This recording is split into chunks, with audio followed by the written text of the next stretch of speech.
Më 10 gusht 1998, Bekim Berisha njohur me novkën Abeja, njëri ndër luftëtarët më emblematik i ushtrisë çlirimtare të Kosovës, ra heroikisht pas një luftimi disa orësh me forcat serbe.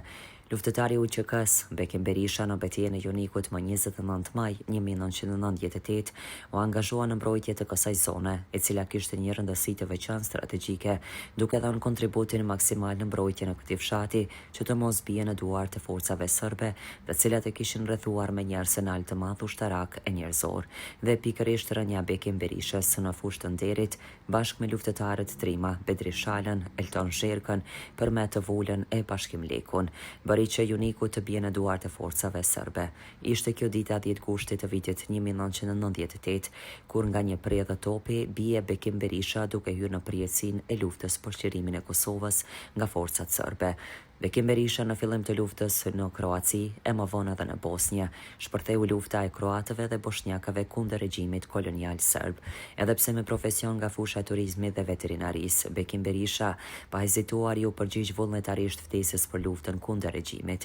Në këtë kohë Bekim Berisha jetonte në Holand, por e la jetën perëndimore dhe u radhët për krah luftëtarëve kroat e përkatësisht njësive elite kroate.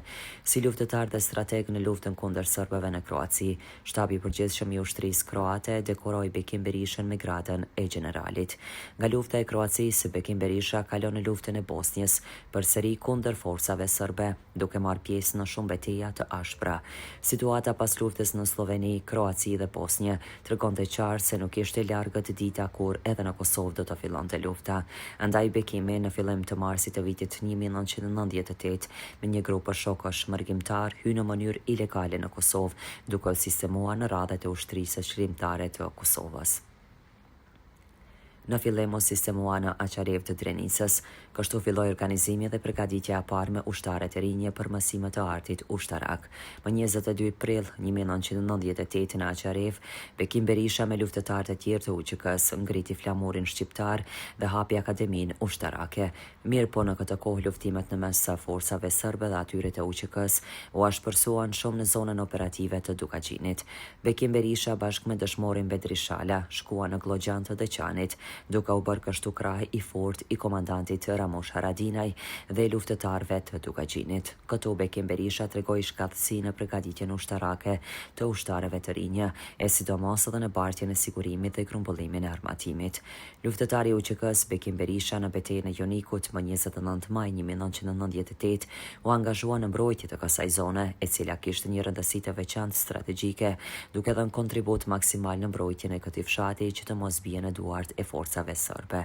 Për merita dhe heroizmin e Bekim Berishës në luftën kundër regjimit të egër serb, që sundoi gati një shekull në Kosovë, shtabi i përgjithshëm i TMK-s pas përfundimit të luftës e gradoi me gradën general major Bekim Berisha, në fillim u varros në Jonik.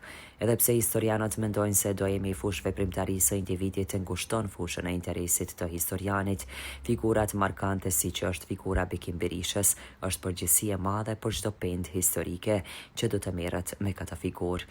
Për Abeja ka shkruar edhe shkrimtari i madh shqiptar Ismail Kadare, përderisa ai ishte edhe vetë njëri nga heronjët më emblematik shqiptar.